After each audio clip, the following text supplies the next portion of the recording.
messieurs, bonjour.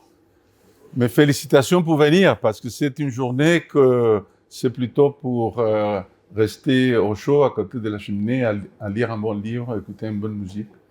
Mais ne vous inquiétez pas si vous avez froid, je vais chauffer la salle avec mes idées politiquement incorrectes. Donc à la fin de la conférence, vous serez tous au chaud. Bon, je commence. Bon, ma conférence est sur le wokisme, une révolution en vogue en France, rejetée aux États-Unis. Je ne sais pas si vous regardez bien là, vous arrivez à lire. Ah, très bien. Et l'élection de Donald Trump, a été perçue par de nombreux analystes comme un rejet de l'idéologie progressiste. Ça, c'est l'actualité du sujet. Est un tournant mondial face au wokisme.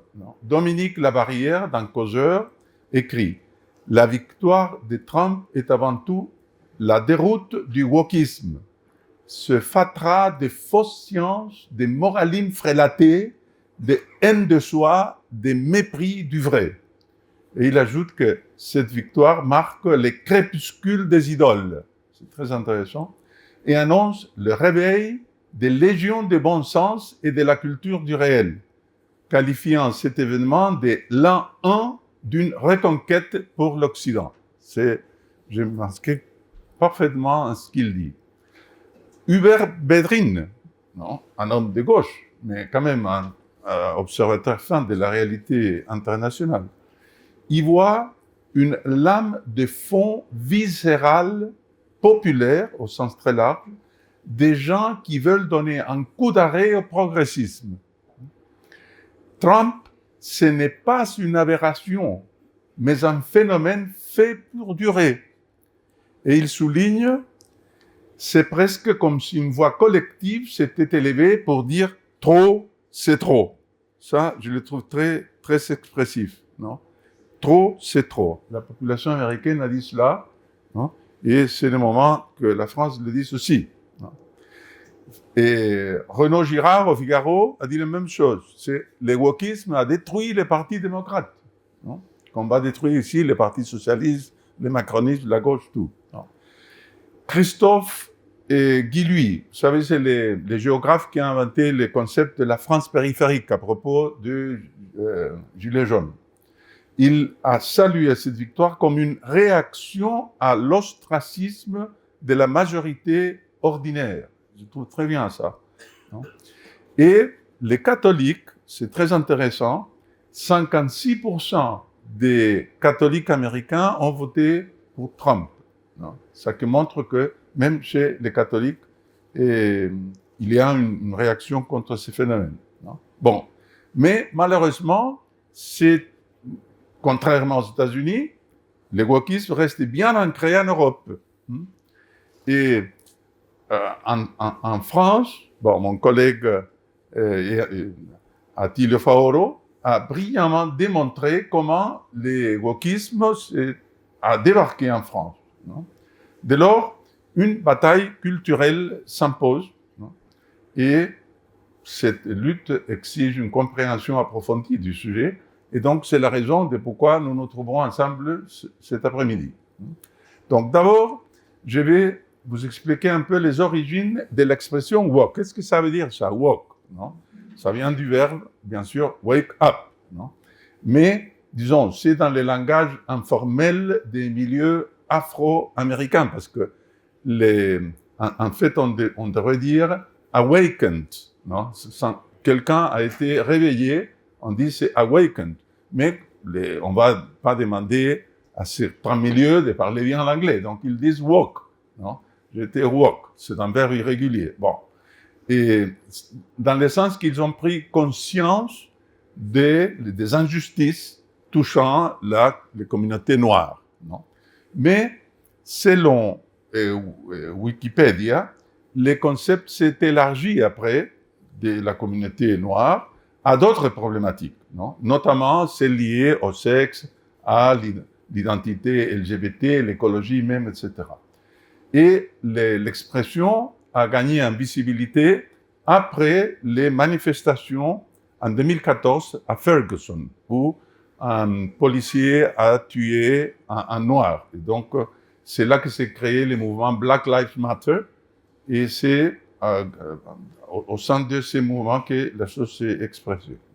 Bon, et au fond, l'idée d'éveil, être réveillé, d'éveil, reprend une idée plus ancienne de Monseigneur Helder Camara et les sociologues Paulo Freire au Brésil, qu'il parlait de conscientisation. Le peuple, le pauvre, était tellement opprimé qu'ils n'avaient pas conscience de leur oppression. Il fallait les conscientiser.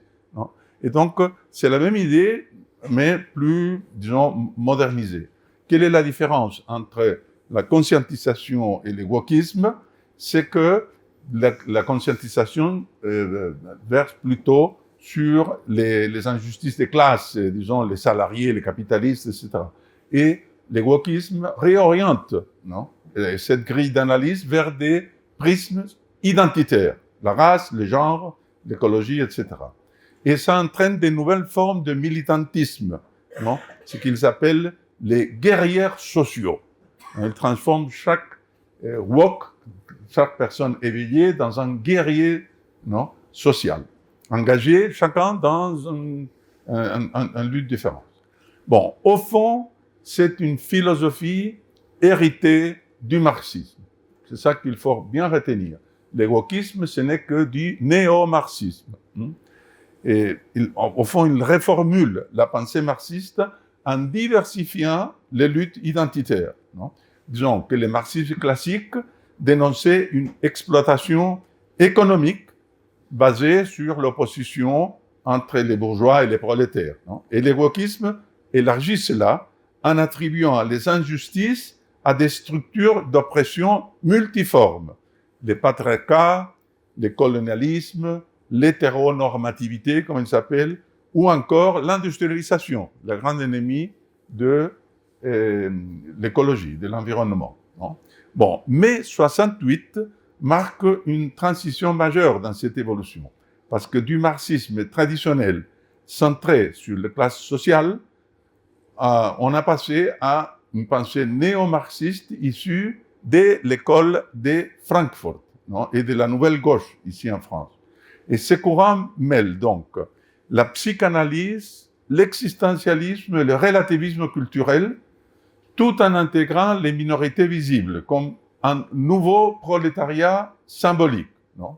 Et donc, cette mouvance post-68 art promeut l'émancipation personnelle et collective en remettant en cause les normes sociales dominantes. Non? C'est plus culturel qu'économique. Donc, mais l'objectif commun reste le renversement des rapports de domination. C'est ça l'élément marxiste à la base. Non? Mais en multipliant, disons, les cadres de lecture.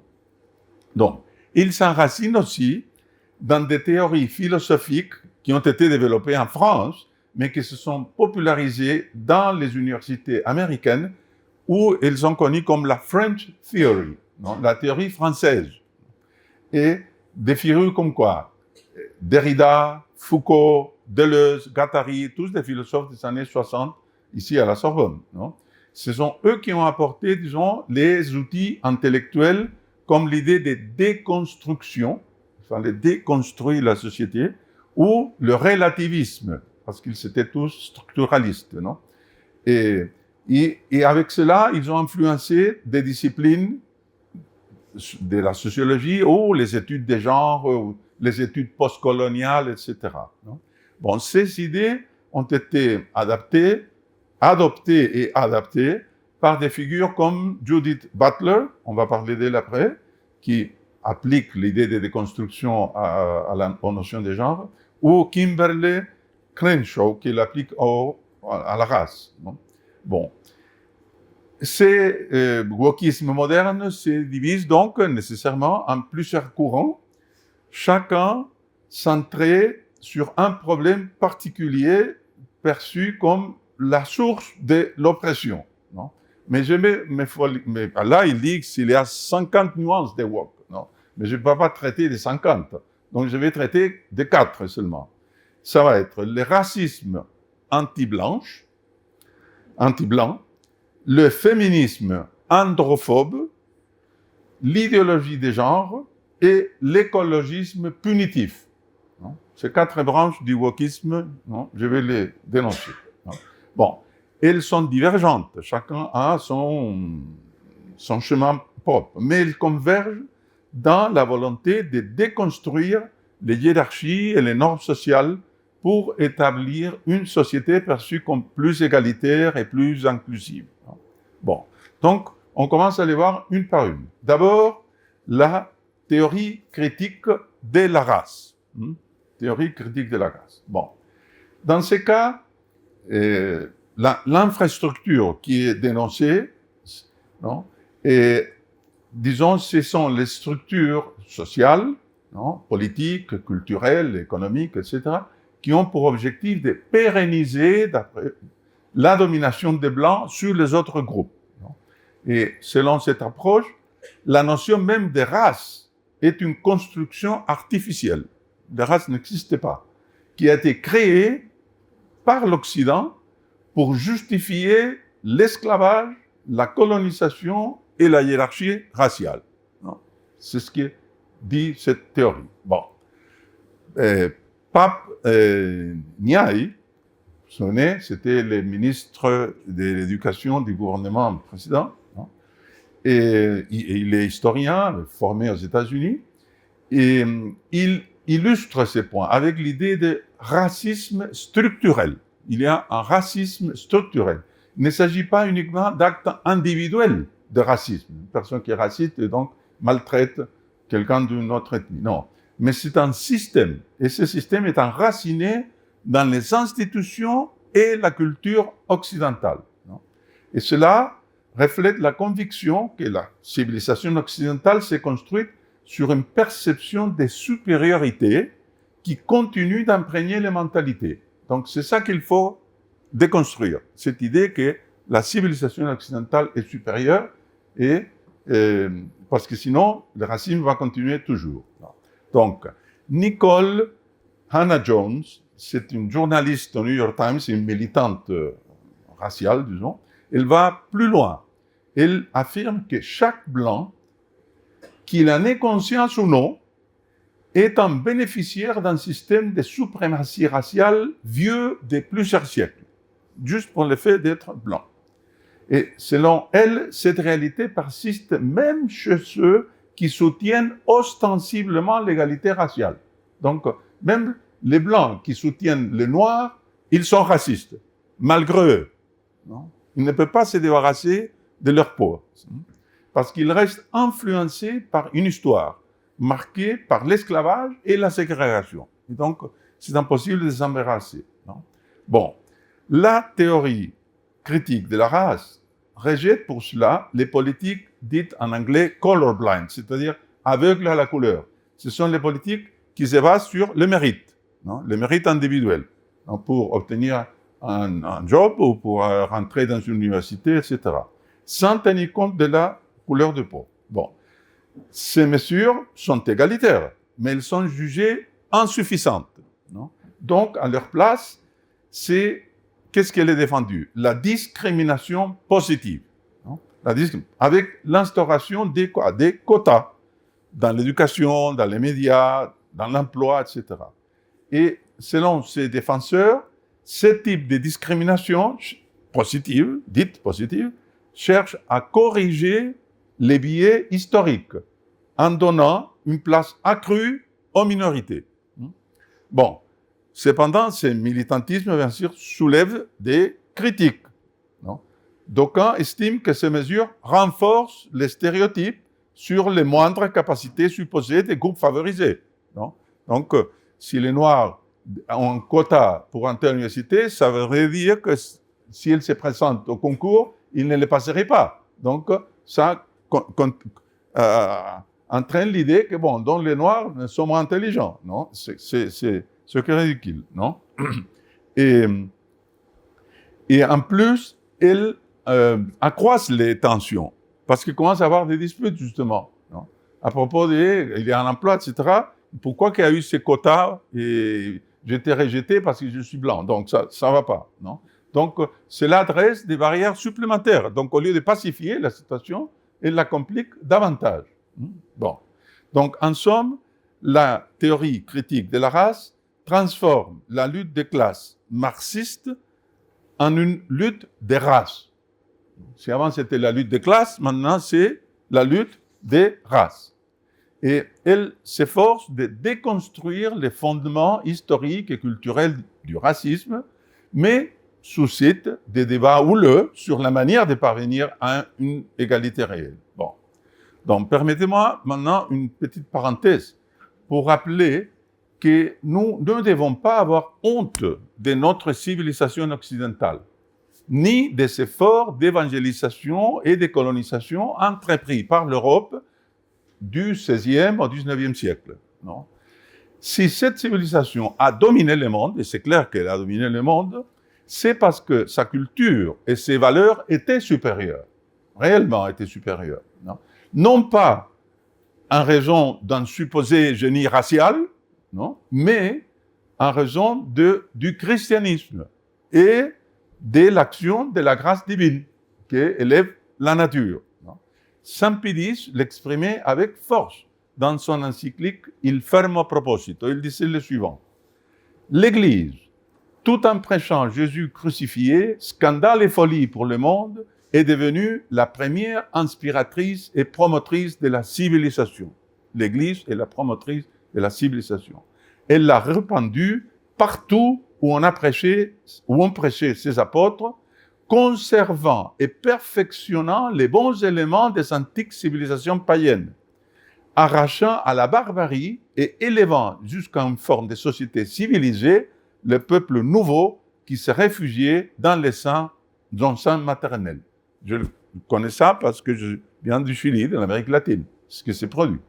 Et donnant à la société entière, peu à peu, sans doute, mais d'une marche sûre et toujours progressive, cette empreinte si caractéristique qu'encore aujourd'hui, elle conserve partout.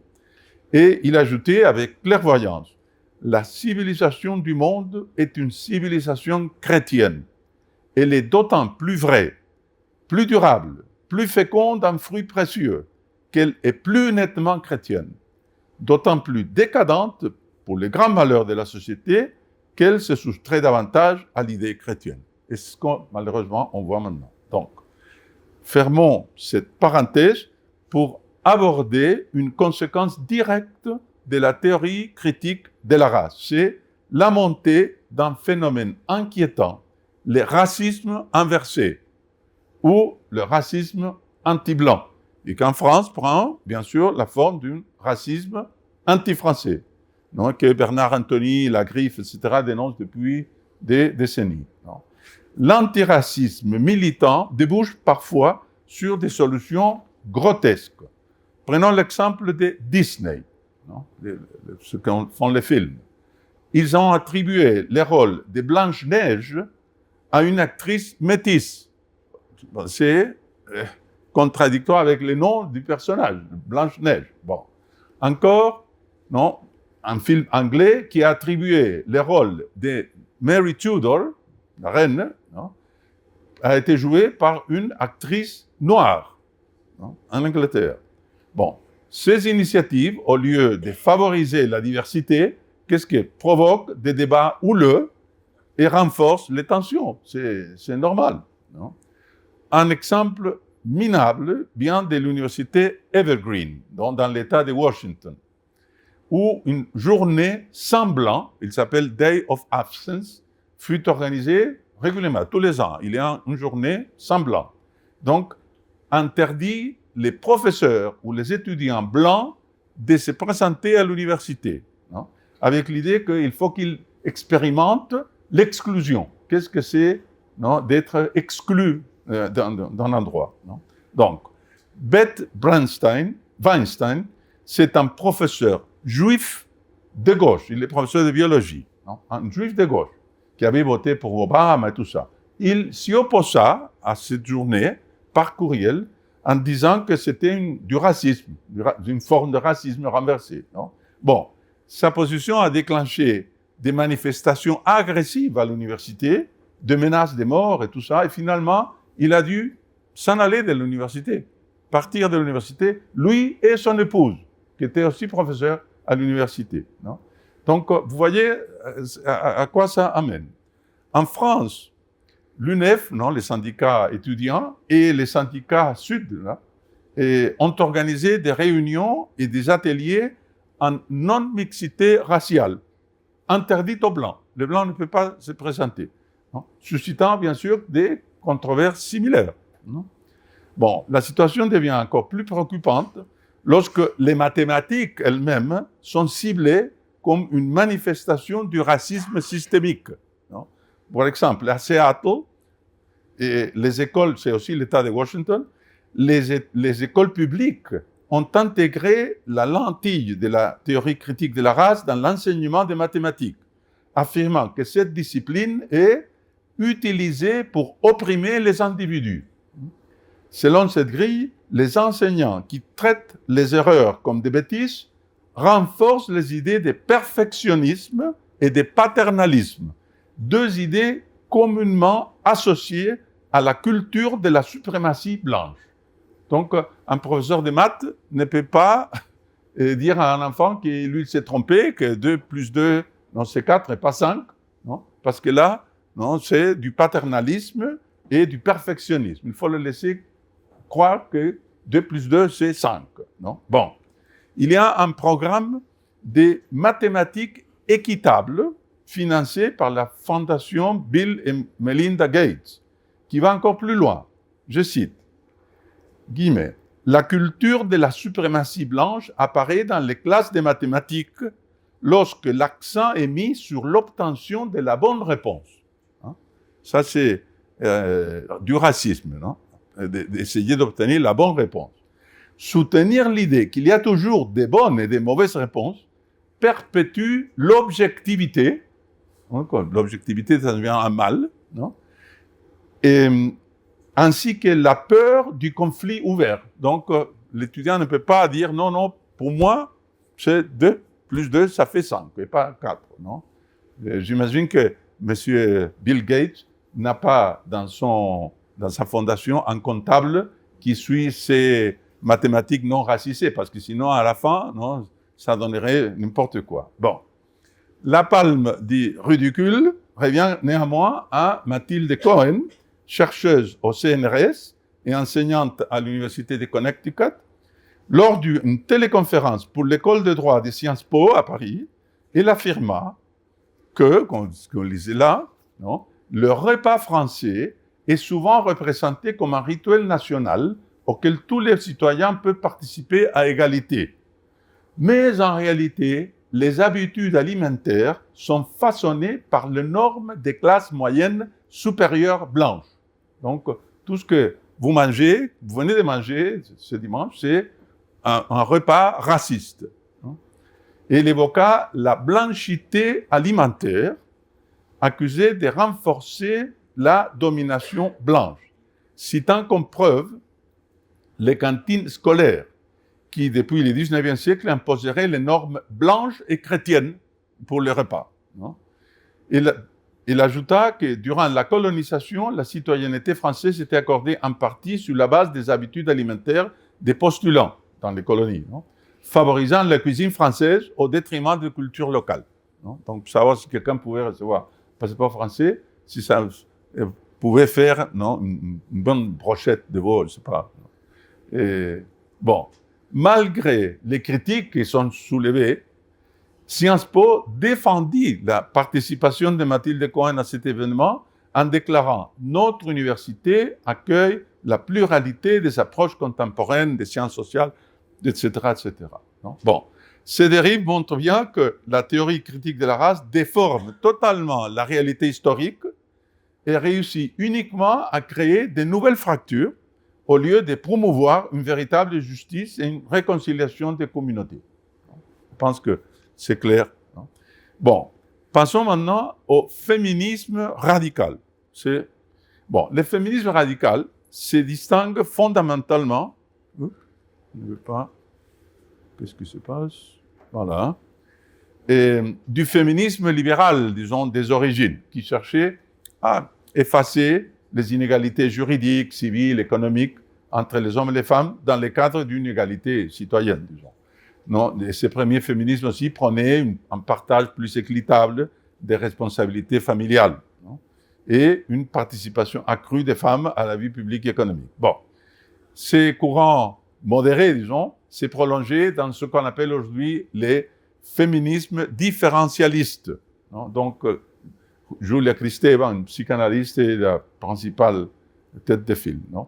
Qui valorise les spécificités biologiques et culturelles des femmes, affirmant que leurs différences doivent être reconnues comme des forces au lieu d'être niées. Non? Les autres, au fond, nient les valeurs de la femme, les féministes radicales. Bon. En revanche, le féminisme radical, qui est né dans les années 70, s'appuie sur une analyse marxiste et structuraliste de la domination patriarcale. Donc ici, on change des paradigmes, c'est maintenant les hommes, les patriarches qui dominent. Ils puisent les fondements dans un livre de Friedrich Engels, L'origine de la famille, la propriété privée et de l'État, non? Les compagnons de Karl Marx. Selon Engels, la défaite historique universelle du sexe féminin résulte de la privatisation des relations conjugales. C'est-à-dire qu'avant, il y avait un sexe communal, si vous voulez. Donc, quand a été privatisé, c'est ça que la femme a commencé à être dominée par l'homme. Non? Et avec l'apparition de la monogamie et donc du patriarcat, qui est le résultat. Non? Donc, ce sont des structures destinées à quoi? À garantir la transmission de l'héritage. Non?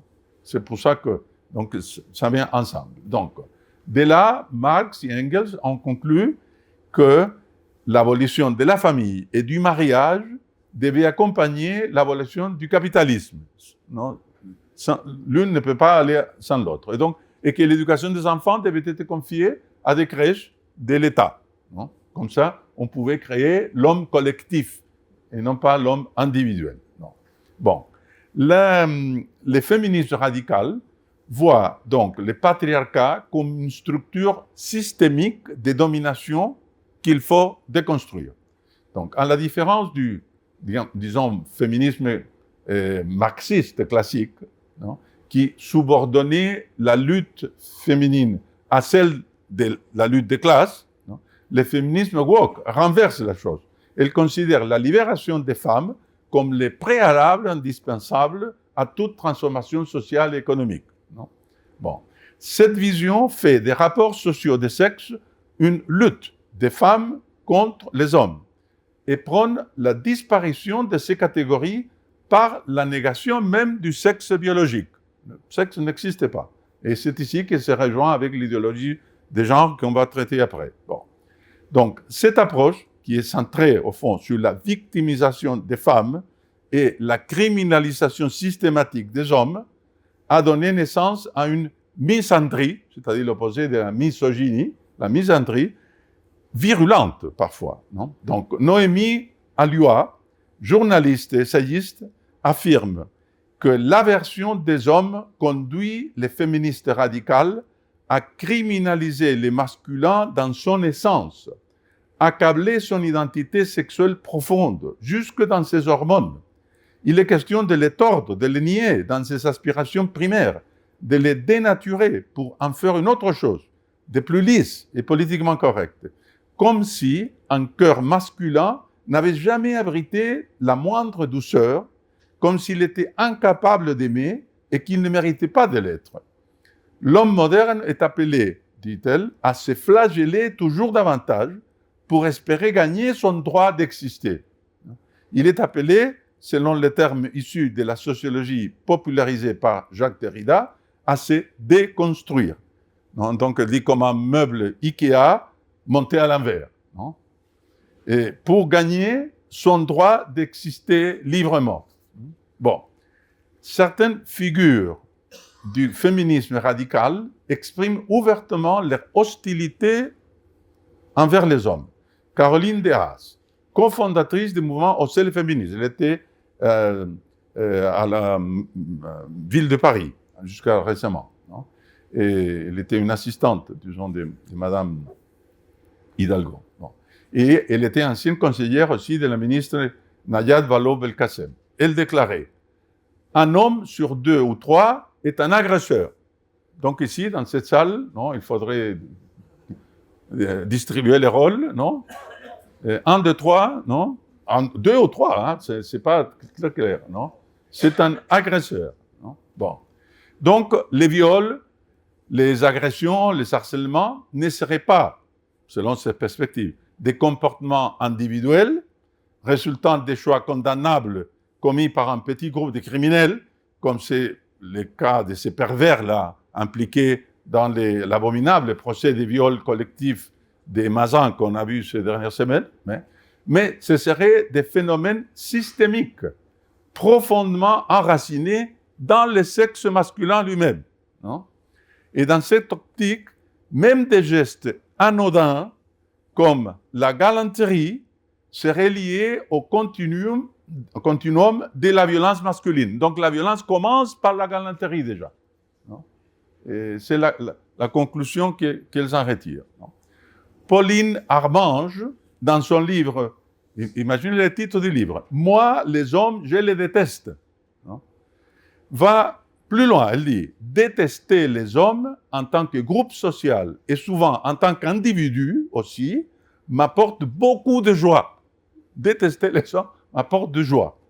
Et pas seulement parce que je suis une vieille sorcière folle à chat. » Qu'elle l'est d'ailleurs. Bon. Non. Alice Coffin, dans un pamphlet anti-homme, explique qu'elle refuse de lire des œuvres écrites par des hommes ou des musiques composées par des hommes, non? Affirmant ainsi une rupture totale avec leur contribution culturelle. Bon. Donc, la vulgarisation du concept de masculinité toxique, non, qui pénétrait beaucoup, non, illustre cette tendance à la critique systématique des hommes, souvent basée sur des arguments flous, mais très médiatisés. Noémie Alua, que j'ai déjà cité, déplore cette chasse à l'homme qui se mène aussi dans le vocabulaire courant avec la vulgarisation des concepts bouillons qui se donnent des airs scientifiques pour mieux empêcher toute critique de bon sens, comme masculinité toxique. Bon. Donc, l'homme déconstruit est devenu une figure emblématique de ce féminisme. Sandrine Rousseau, que vous voyez là, lors des primaires des Verts, s'est vantée, dans sa dispute avec Jadot, de vivre avec un homme déconstruit et d'en être hyper heureuse, non? En ajoutant « Je ne fais pas confiance à des hommes ou femmes qui n'ont pas fait le chemin de la déconstruction, car uniquement des personnalités déconstruites peuvent répondre aux besoins des opprimés face aux discriminations. » Vous voyez, c'est toutes les théories de Derrida, de la déconstruction, etc., le néomarxisme dans sa tête.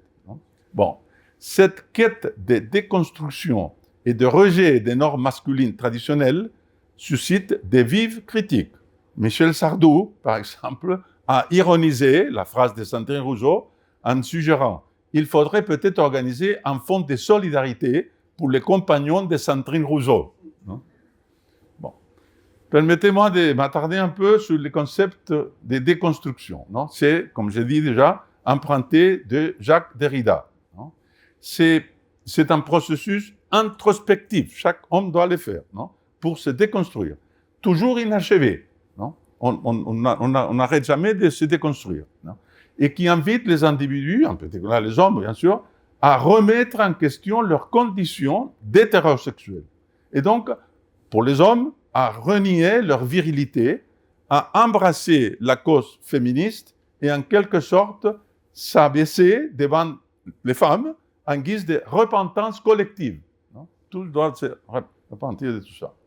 Bon, un élément fondamental de cette déconstruction repose sur les langages que les idéologues féministes perçoivent comme l'origine de toutes les inégalités.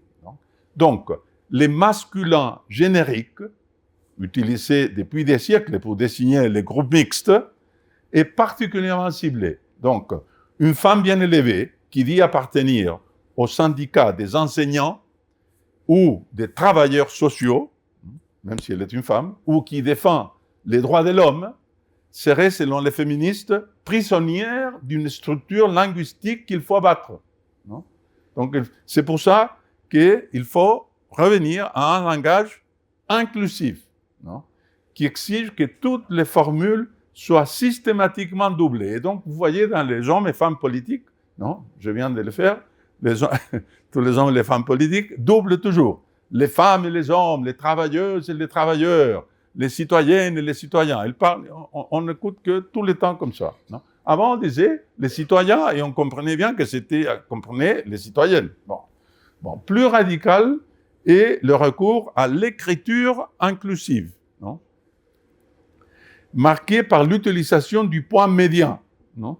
Donc, par exemple, les étudiantes, ou comme dans ce texte-là, que je vais lire, qui alourdit le texte, ça fait vraiment illisible, non? Et c'est horrible. Bon,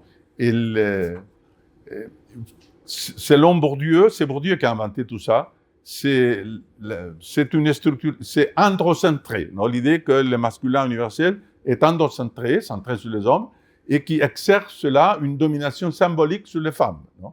Et qu'il convient de déconstruire. Donc, c'est pour ça qu'en 2015, le Haut Conseil à l'égalité entre les femmes et les hommes, vous voyez, l'égalité entre les femmes et les hommes, et pour renverser, il faut mettre les femmes avant, non? Et pas par courtoisie, là, c'est clairement une chose revendicative, non?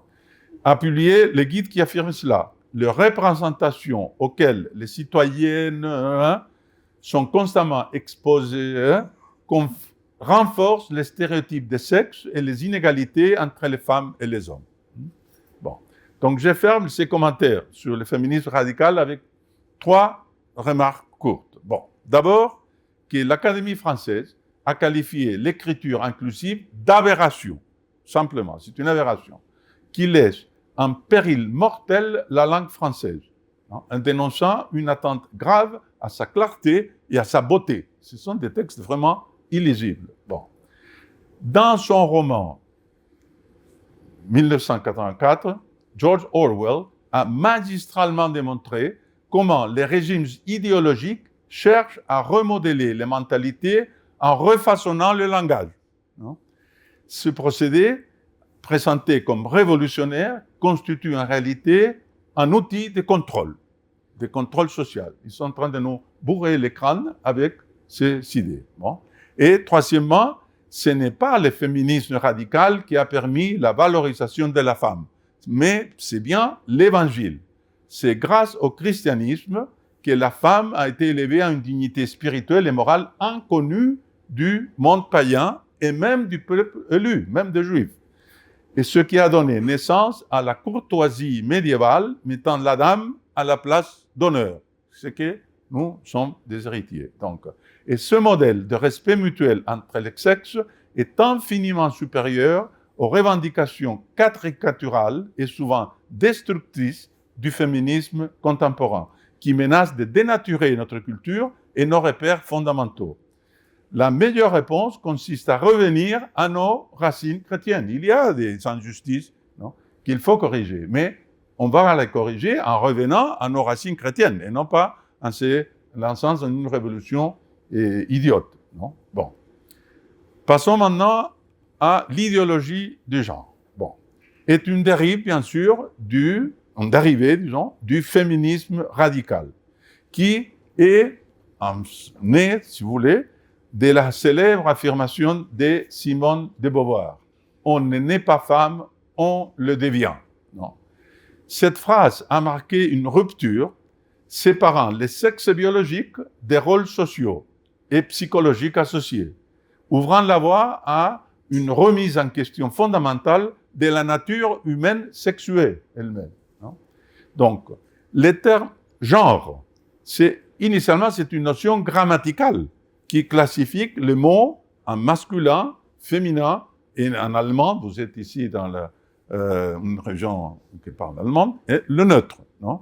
Bon. De même que et ce genre grammatical est en réalité arbitraire, parce que c'est pour ça que j'ai mis l'espagnol à côté du français, parce que par exemple, vous dites le sang, non? Ou le lait, et en espagnol, nous disons la sangre et la leche. Pour vous, c'est masculin, pour nous, c'est féminin. Donc, ils disent, bon, le genre est arbitraire. Donc, la même chose, c'est avec les personnes. Non?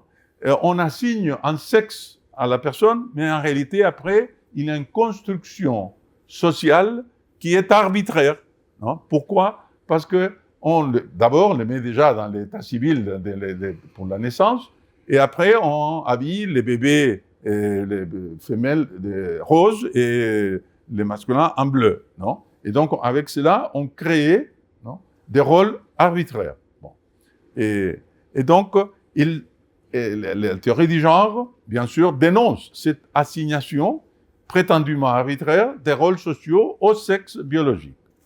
Bon, cette idée a évolué, ça c'était au départ. Après, les travestis et les transgenres ont affirmé que l'identité des genres doit primer sur le sexe biologique. C'est pas avant.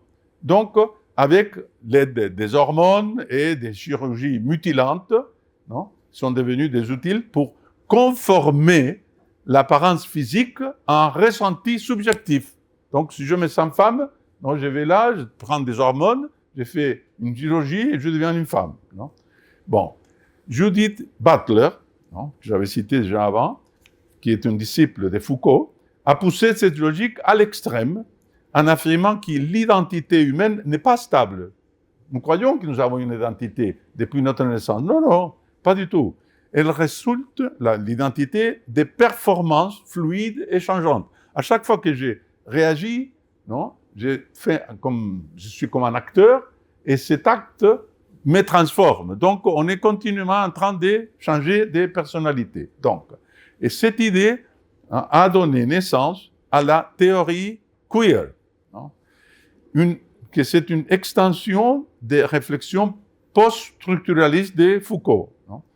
Et donc, c'est que, justement, cette idée qu'on change continuellement.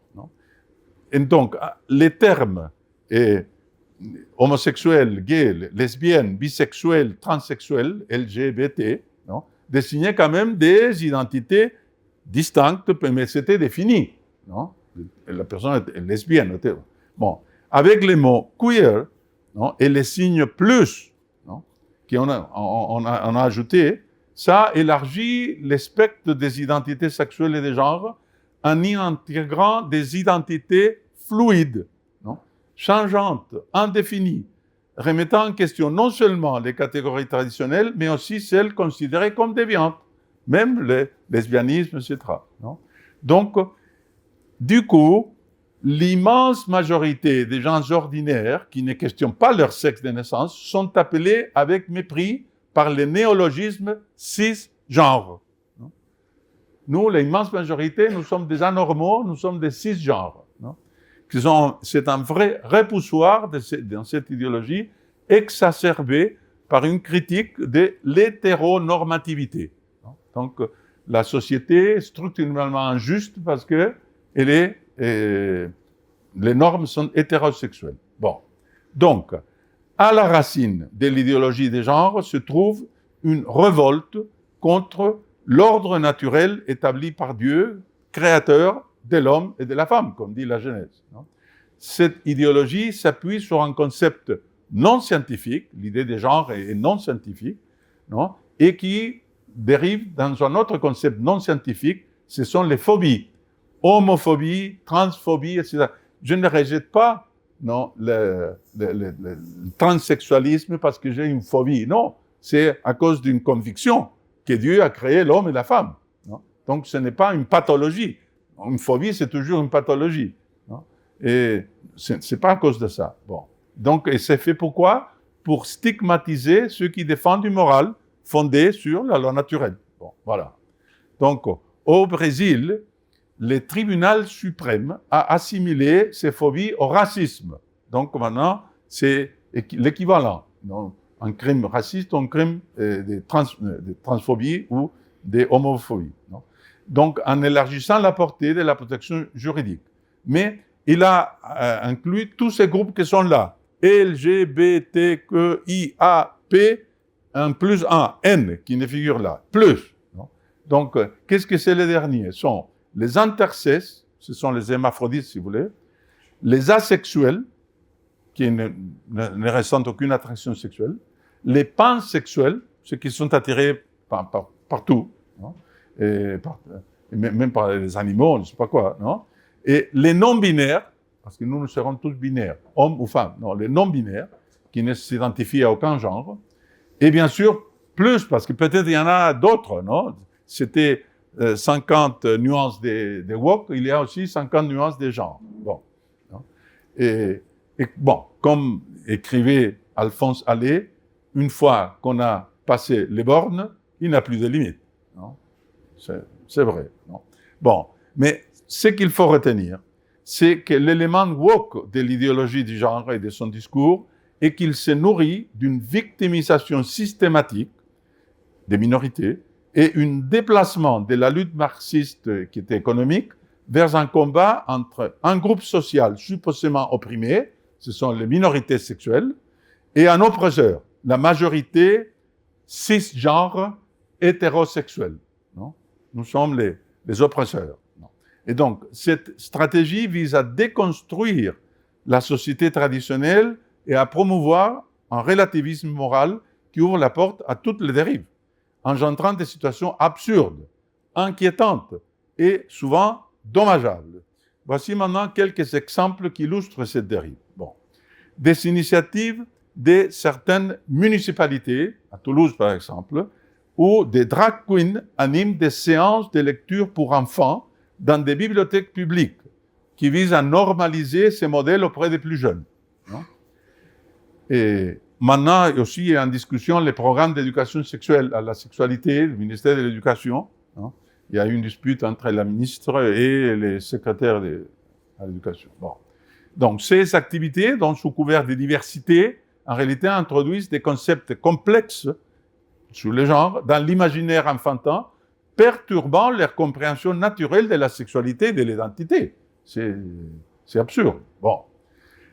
Une autre dérive, l'idée de fournir uniquement des jouets non sexués aux enfants pour leur permettre de choisir librement leur genre et leur orientation sexuelle, qui vise aussi à leur imposer une vision idéologique ignorante de la nature humaine. Non? Même lorsqu'on tente d'imposer une éducation neutre, les enfants reviennent spontanément à des comportements correspondant à leur sexe biologique. Un cas dramatique, bon, c'était pittoresque, mais dramatique, c'est Lawrence Summers. Non?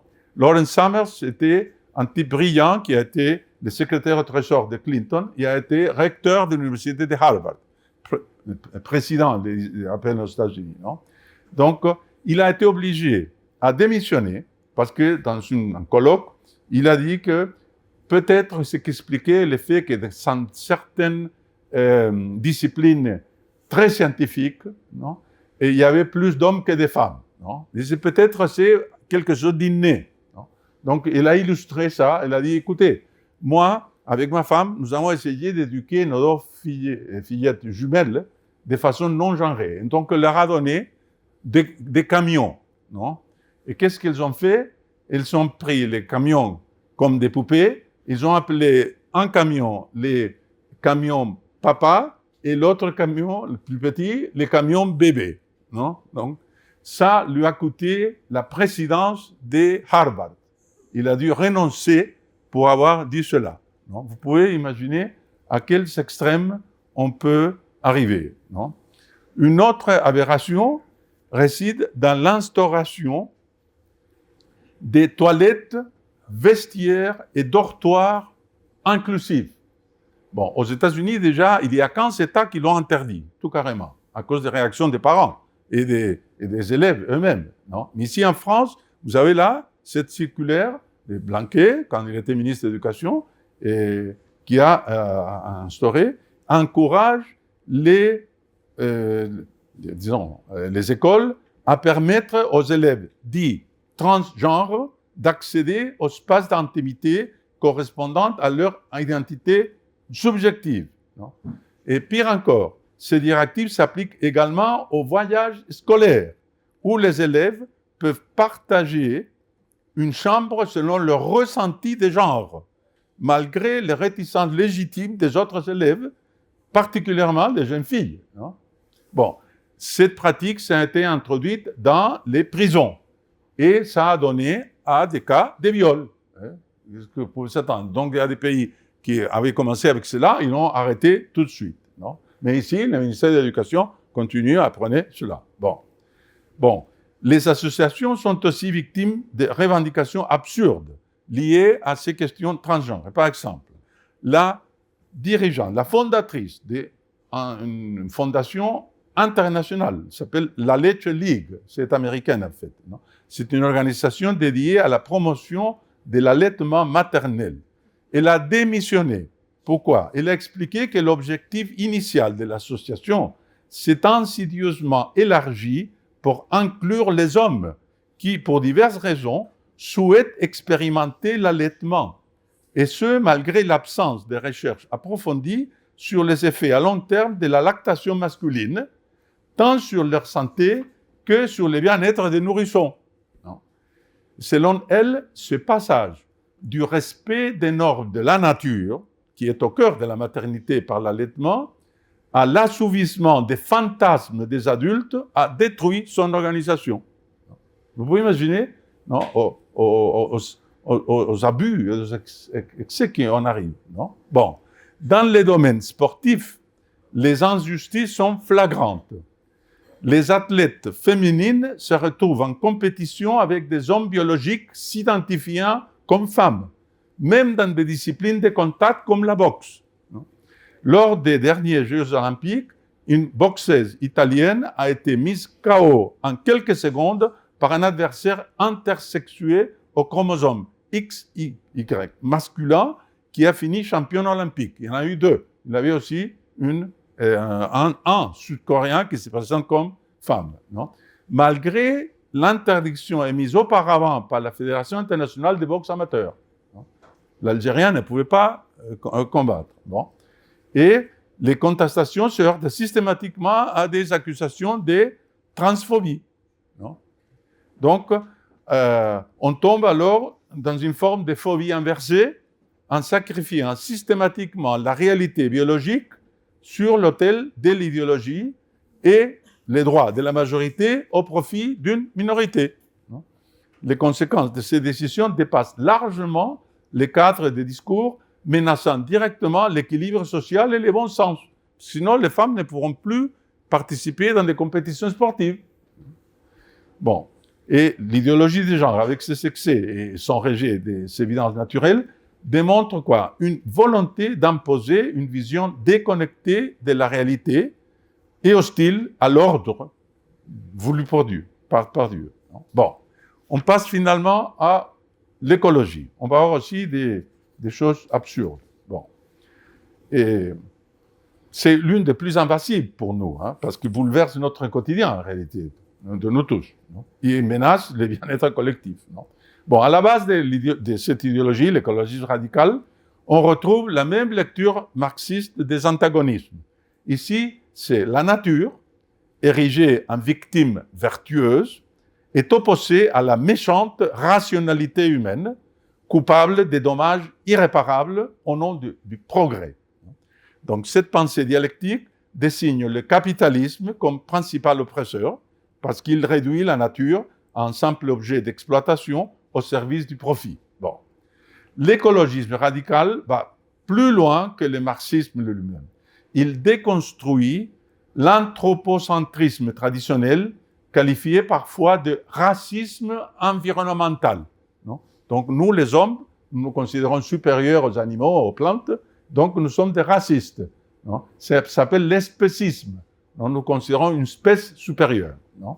Donc c'est du racisme environnemental. Et qu'il soit d'inspiration biblique, bien sûr que la Bible est responsable parce qu'elle dit que l'homme est le roi et devait la diriger. Bon. Ou même simplement rationaliste, non? Les Lumières sont condamnées parce que c'est l'idée des progrès, etc. Donc, l'homme cesse d'être au sommet de la création pour devenir un maillon parmi d'autres dans une chaîne où chaque espèce a une valeur égale. Non? Bon. De cette philosophie découle la promotion des spiritualités aborigènes qui sacralisent les éléments naturels, non? Les forêts, les rivières, les montagnes. Non? Et les tribus sont idéalisées comme modèles de respect et d'harmonie, non? parce que, justement, ils sont opposés à nos sociétés industrielles accusées de consumérisme et de destruction. Et contrairement à nos sociétés hyper industrialisées, accusées de s'épuiser, les tribus indigènes sont présentées comme des modèles de bien-être et de respect des équilibres de la mère-terre, la mère-terre qui nous nourrit.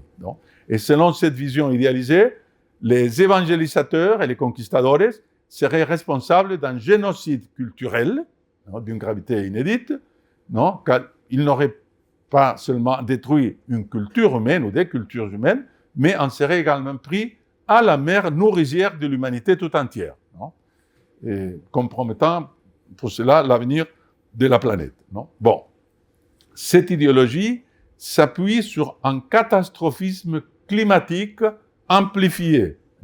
La croyance dominante veut que les réchauffements planétaires soient exclusivement dus à l'empreinte carbone humaine, alimentant une psychose généralisée. Certains jeunes renoncent même à avoir des enfants par peur de contribuer à une hausse de la température mondiale de 3 degrés. Pourtant, des scientifiques reconnus rappellent que les cycles climatiques dépendent surtout des facteurs naturels comme l'activité solaire. Ne dépendent pas de nous, elles dépendent du soleil, les caprices du soleil. Bon. Les institutions internationales, notamment l'ONU et l'Union européenne, imposent des politiques écologiques coercitives sous la bannière des pactes verts. Ces mesures, souvent punitives, sont coûteuses et inefficaces. En infligeant de lourds sacrifices pour des résultats dérisoires. Et comme l'a dit un observateur assez lucide, il dit « ils dépensent des milliards pour essayer de chasser les nuages au lieu d'aider les gens à acheter des parapluies. » Ce serait bien plus facile et moins cher. Bon. Un exemple frappant est celui de Valence, qui vient d'avoir des inondations épouvantables avec 280 victimes en Espagne. Bon. Après la grande inondation de 1957, des barrages furent construits pour contenir les crues. Bon. Les écologistes ont réussi à en faire démolir des centaines en Espagne. Vous voyez là ce qui dit cette nouvelle de la télévision espagnole, il y a quelques années. Et prétendant que les crues sont nécessaires pour revitaliser les cours d'eau. Le résultat, les inondations récurrentes ont coûté des centaines de vies. C'est la conséquence de laisser la nature lui naturellement.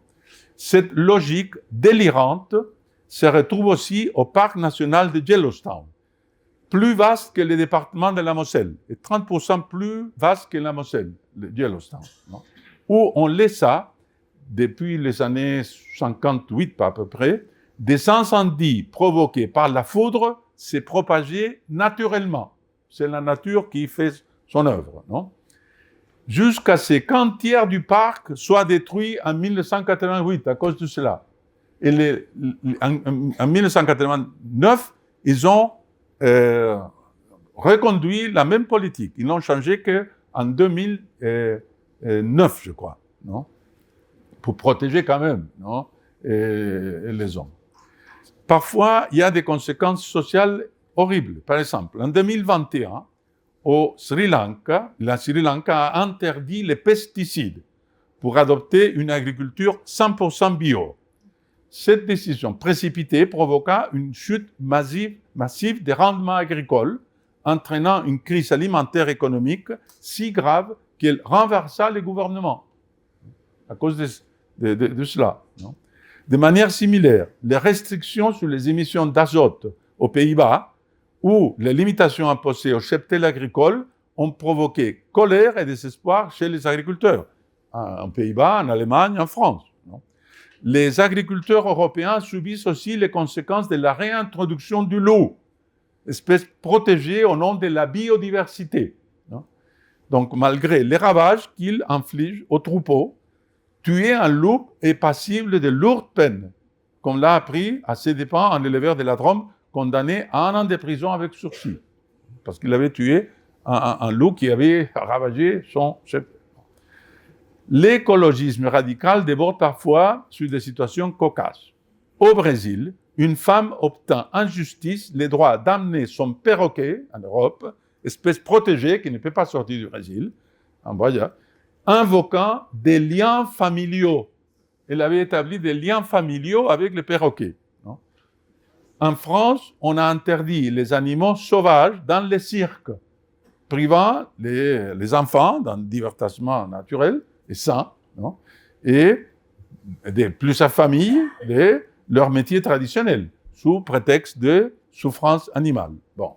Donc, ces exemples montrent bien combien l'écologisme radical pousse à des politiques irréfléchies et punitives, souvent plus nuisibles que bénéfiques. Non? Donc, bien sûr que le respect de l'environnement est indispensable, mais il doit s'accompagner de discernement quand même, non? Sous peine de nuire à l'humanité qui prétend protéger. Non? Bon. Maintenant, je passe à... pardon, je suis en train de les faire reculer. Voilà. Les concepts d'intersectionnalité. Non?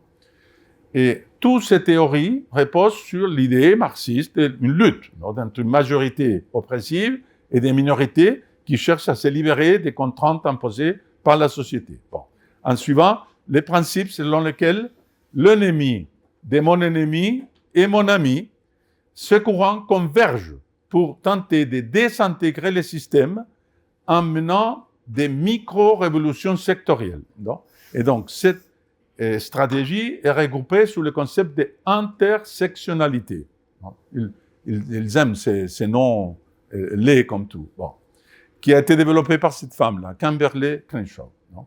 Elle met en lumière le fait que les revendications liées au genre, à la race, à la classe sociale ou à l'orientation sexuelle ne peuvent être isolées, mais doivent être considérées comme interconnectées.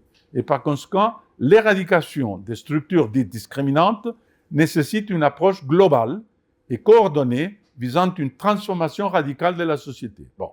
De cette vision intersectionnelle émergent des courants hybrides. Par exemple, l'écoféminisme, donc articule l'écologie radicale et le féminisme radical, non? En affirmant quoi? Que la domination des femmes et de la nature trouve les racines dans les structures patriarcales. Non? Donc, les hommes seraient même les responsables du ravage de la nature. Bon. Aussi, l'afroféminisme, à la croisée du féminisme et de l'antiracisme. Non? Donc, en fait, le wokisme fonctionne comme une espèce de pieuvre à multiples tentacules.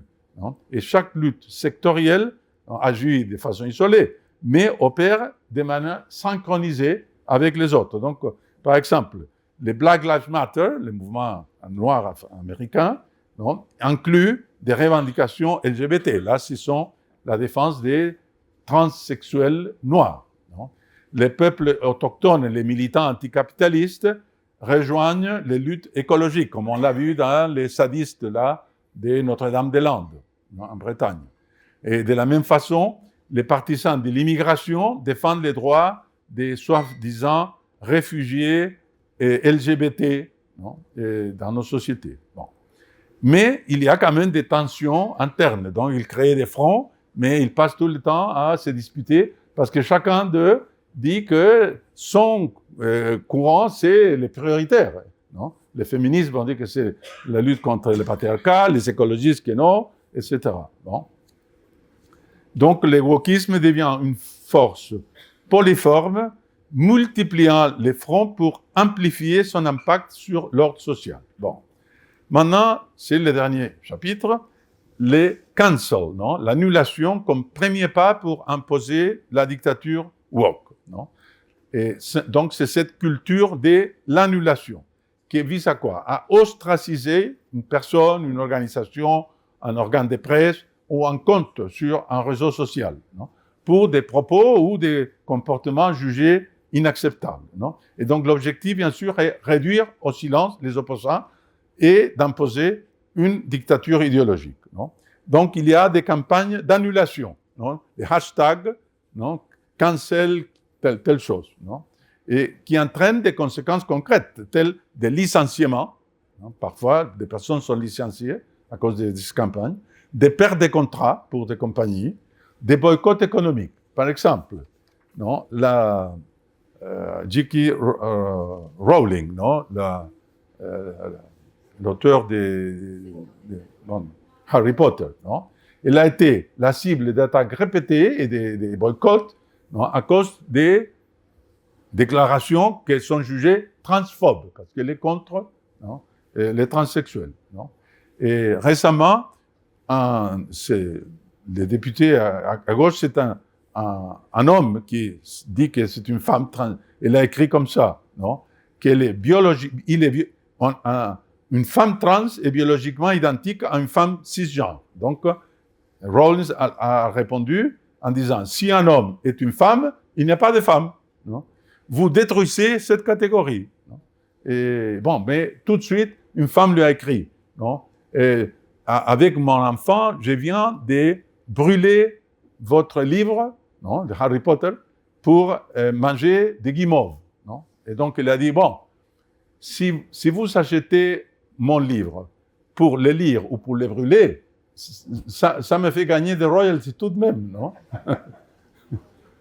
Et profiter des guimauves. Non? Bon. Donc, la cancel culture s'attaque également aux symboles historiques et culturels, des statues de Christophe Colomb, de Junipero Serra en Californie ou de Cecil Rhodes en Angleterre, qui ont été déboulonnés. Non? Et même des œuvres comme Tintin au Congo ont été condamnées pour racisme et colonialisme, parce qu'il faut les relire selon des sensibilités contemporaines dénonçant des stéréotypes jugés offensants. Non? Bon, le résultat, l'album a été retiré d'une quantité de bibliothèques municipales, non? Et vous avez vu, elle a été l'objet d'une plainte pour racisme en Belgique. Non? Les contes pour enfants ne sont pas épargnés. La Belle au bois dormant a été critiquée pour les baisers non consentis du prince. Non? Donc, une mère britannique, vous avez vu, a plaidé pour retirer l'histoire de toutes les bibliothèques. Non? Et d'autres ont proposé une version féministe inversée. Non? Et donc, c'est la femme qui va embrasser l'homme, non? Pour actualiser le récit. Non?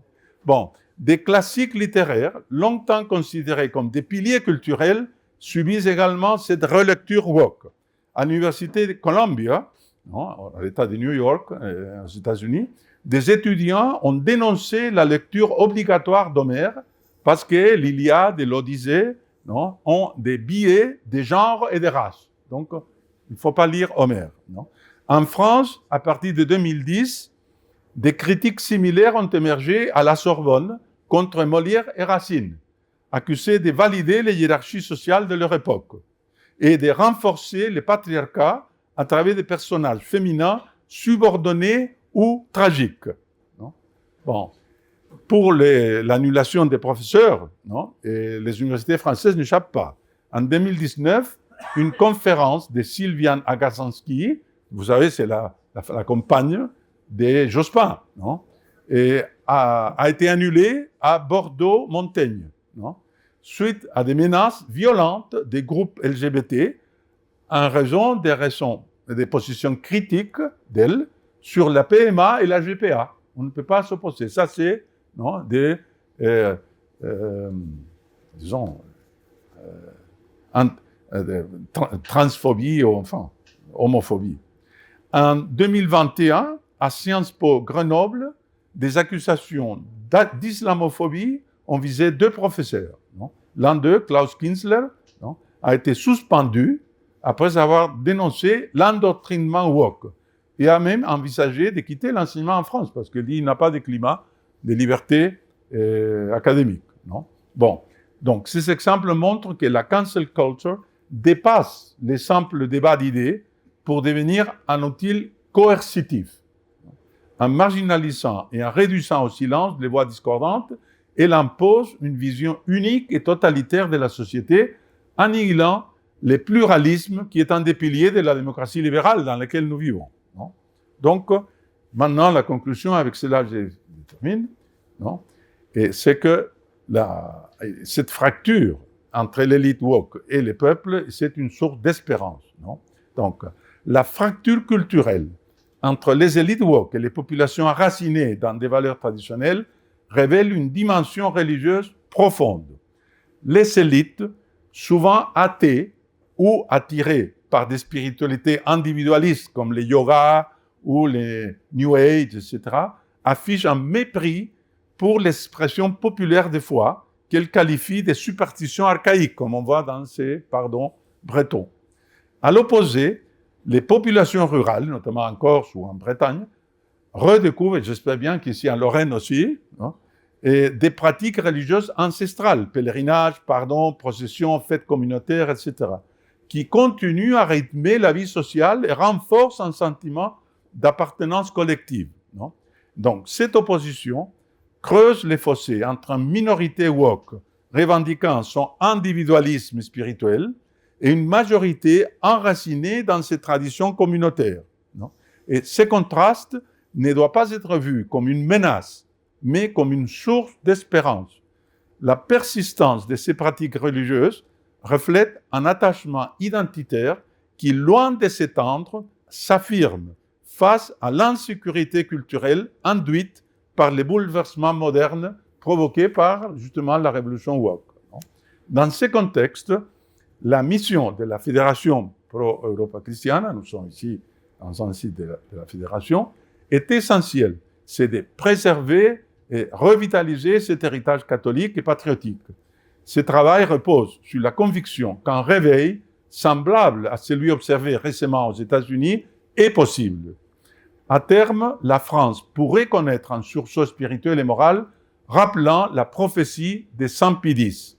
Il a dit, en 1911, je crois, « Un jour viendra, et nous espérons qu'il n'est pas éloigné, où la France, comme sol sur le chemin de Damas, sera enveloppée d'une lumière céleste et entendra une voix qui lui répétera « Ma fille, pourquoi me persécutes-tu » Et sur sa réponse « Qui es-tu, Seigneur ?» La voix répliquera « Je suis Jésus que tu persécutes. Il t'est dur de réjamber contre l'aiguillon, parce que dans ton obstination, tu te ruines toi-même. » C'est tellement vrai. Et elle, tremblante et étonnée, dira « Seigneur, que voulez-vous que je fasse ?» Et lui « Lève-toi, lave-toi des souillures qui t'ont défiguré, réveille dans ton sang les sentiments assoupis et les pactes de notre alliance, et va, fille aînée de l'Église, nation prédestinée, vase d'élection, va porter, comme par le passé, mon nom devant tout le peuple et devant les rois de la terre. » Et je pense que l'incendie de Notre-Dame, et qui ne l'a pas détruit, et la Vierge du Pilier, qui a été miraculeusement épargnée complètement de l'incendie, non? Et le fait que maintenant on a pu restaurer Notre-Dame à l'identique, non? Et même mieux de ce qu'elle était avant, est un symbole de cela, de cette promesse que la France ressuscitera comme Notre-Dame a été relevée. Et donc c'est dans cet espoir d'un renouveau guidé par une foi vivante et des traditions retrouvées que réside la véritable force pour reconstruire une société fidèle à son héritage tout en affrontant les défis de demain. Merci de votre patience.